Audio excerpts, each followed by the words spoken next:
Hey guys, James again, and you join me out in the woods midway through some squirrel bashing to take a look at the gun that I'm currently testing, which is the new FX Crown MK2 in a Saber Tactical chassis. Now what I'm going to do is I'm going to do this review purely on the Crown as an entirety, and I will do a separate video going into the chassis in a little bit more detail. Be a little bit shorter and a bit easier for people to really hone in and have a look. So that'll be coming soon, but anyway, as I say, today we're focusing on this absolute beast that is the Crown MK2. Now this is currently set up sub 12 foot-pound in 22 caliber. Now I've got a 500mm barrel on here, which is the standard length. You can get longer barrels if you're playing around with maybe slightly larger calibers, or if you're using higher powers in your FAC and you want to stretch a little bit further. But anyway, out the box, 500mm. Now they reckon, again, this is the stats for 22. Using a single fill, you will get about 145 shots before you then need to fill up, which with an 18 round magazine, if you're sat at the range just firing away, it goes incredibly quickly. But if you're out like I am today, just trying to shoot some squirrels, keep the numbers down, 145 shots is plenty to see you through the day. So that's quite handy to have, and yeah, pretty respectable for a PCP of its size. Now moving back to the heart of the gun, you'll see on this side, one of the big changes really is the top rail. Now unlike my previous Crown that, to be fair, I've still got, that uses a dovetail milling along the top of the block, this one here they've put on Picatinny, and you've got 20 MOA already built in as well, so if you are shooting a little bit longer distance, you're less reliant on the clicks, which is great. Now being Picatinny, it's easy just to put some quick detachable sights on it if you want to try and run night vision, or if you just use an Eagle Vision 2-point mounts like mine. Very easy to get on. You just unbolt them, put the new sight back on, and as long as you're not tinkering with anything, they are pretty much dead on as far as your zero. Obviously take a shot just to confirm it, but it's the joy of Picatinny. You can mix and match and swap them and change, and you can know with pretty much confident certainty that you're going to be pretty much there. As I said a second ago, this uses a proprietary FX magazine, which is the sort of side shot designed one.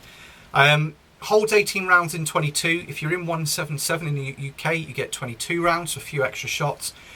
Other magazines that are available for the FXs will fit. I absolutely swear by these. These are the Eagle Vision magazines. I've got one here all bombed up, ready to go in case a squirrel passes me. They all work fine. I know there's been a bit of chatter about the magazines. Personally, I've not had any issues with them just yet. I use them still on my Impact and on my FAC Crown, to be fair, and we've not had any issues. So they say standard magazines for the Crown. They're not interchangeable between the Crown and the Impact, just remember. So anyway, let's move on to the other side. Now thankfully, due to the good shot count that you get from the Crown, you won't really have to look at this bit too much. But on the bottom you'll have a quick peek here. You have the quick filling Foster attachment and a nice dust cover. Clips on, nice and simple, and you've got your two dials here to tell you what your bottle pressure is doing. So the one closest to the bottle is your bottle pressure, and then this is the reg pressure. Now the reg pressure for 22, I see a lot of people asking. Out the factory with FX, they usually come around 50 bar. Now unless you are seriously going to start tuning the guns and you know exactly what you're doing, leave it be. 50 bar is exactly where it needs to be to get a decent shot fill. Obviously you can tinker with it, raise it up a little bit, improve a bit of accuracy. However, leave it to the pros, or just research it a lot before you start playing with your regulator. Now even though we are in a sub 12 foot configuration, we do get to adjust things. I see a lot of people saying that you can't adjust them when they're sub 12. It's not true. Now we have a front setting here that this basically gives you high, medium, low. That basically gives you a rough idea of what your power is going. So if you're shooting inside a building, you might want to put it down to medium, or if you're shooting on an indoor range and actually you just really want accuracy, you might want to go on low. So that's nice and easy. It's very well marked, so anybody can do it. All I would say, if you're going to start adjusting these, make sure the gun is not cocked and you fired off, just make sure it's not loaded or anything like that, then make the adjustments. If you start making adjustments while the gun is cocked, that can cause a lot of damage on the inside that then takes a lot of time to fix, and obviously parts, so just be a little bit careful. Now moving back, you do have the standard ABCDs, 1, 2, 3, 4 dial on the back, just to really fine tune. Now again, sub 12, it's not going to affect your power going up, however it will bring it down depending on what pellet you're using. Actually this can be a really handy little feature just to get the best out of your groupings. Just because we are sub 12 foot-pound doesn't always mean that we need to be kind of sailing close to the wind at 11.8, 11.9. Sometimes actually pushing the gun back a little bit and coming down to 11.2, 11.4 can give better results. So take the time, have a play, see what works best for you. Like I say, make sure the gun is not cocked when you're doing it. And yeah, you'll notice a difference. Now the trigger on this gun is adjustable as you would expect. You can change both the angle, height of the blade, and obviously also where your break point is as well. Again, take a bit of time just to read through the instruction manual before you start playing with the trigger. Obviously if you start overwinding things, the gun can go off. If you do it too far the other way, it won't go off at all. So just make sure you know what you're doing. I haven't played with this one. This is straight out the box, and I have to say it's exactly what you expect from an FX trigger. Light, distinctive wall, and then a really crisp break every single time. Nice and predictable, means you're not having to worry about where the bite point is. Again, only aiding to your accuracy. So, decent trigger. Now, the stock. Now there are stock options for the Mark II Crown. You can get the synthetics, you've got your laminate woods, and you also get the Saber Tactical version as well. Now, I have to say, I'm going to do a separate video on it, just going into detail about how to make adjustments, etc.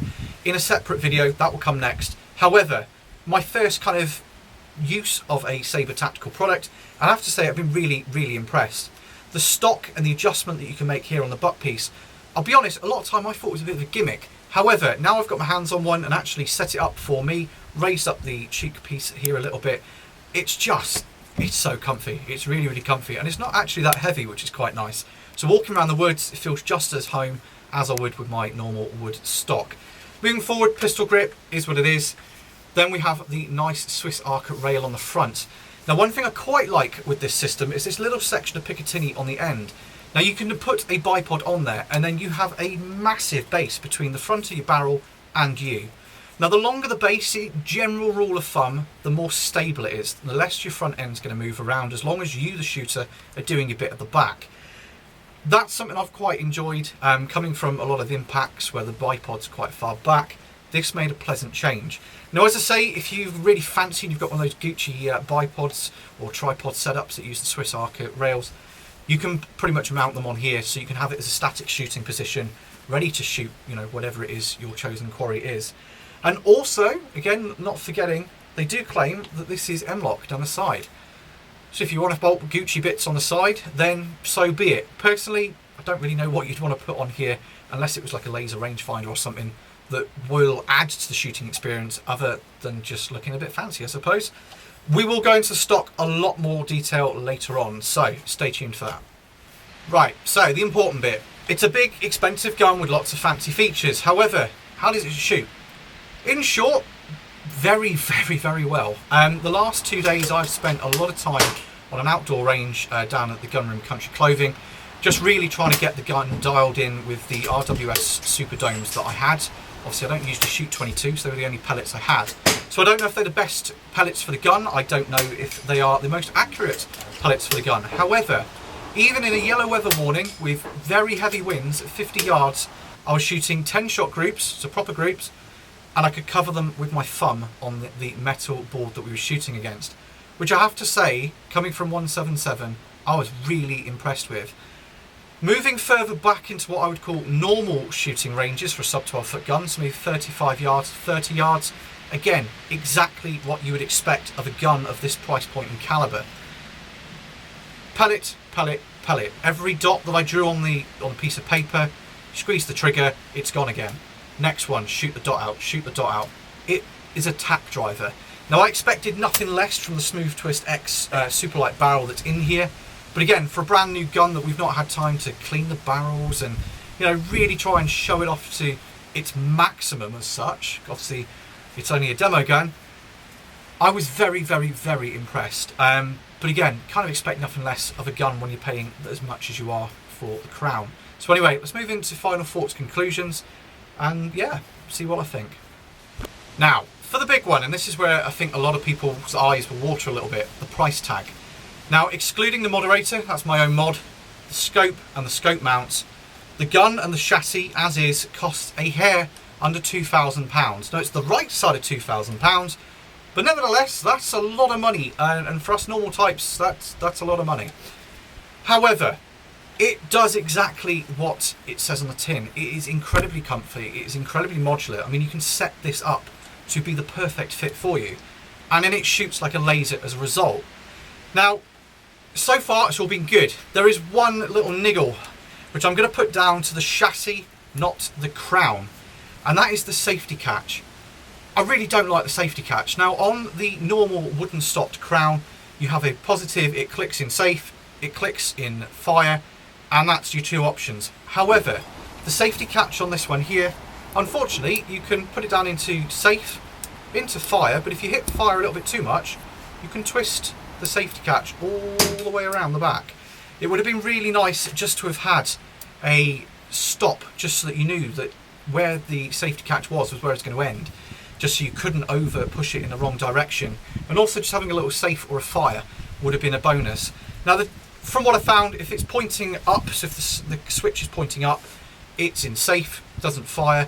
If it's pointing towards the barrel and it's in line with the barrel, it's ready to go. So if it's facing the barrel, you're good. If it's facing down, it's in safe.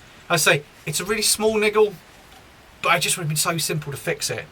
Other than that, it's been a really, really good rifle. This is attempt number 4 at getting out and filming the review. Between power cuts, the weather, and just work, it's been horrendous. So a huge thank you to the guys at Sportsman Gun Centre for being incredibly patient and allowing me to actually get the time to get this review finished for you. As I say, next video coming from me will be the stock and all of its features in nice close-up detail. So if you want to see that, feel free to subscribe. Any questions, any comments, put them below. If they're constructive and I can, I will get back to you as soon as I can and hopefully answer whatever it is that you need to know. So anyway guys, until my next video, thanks for watching.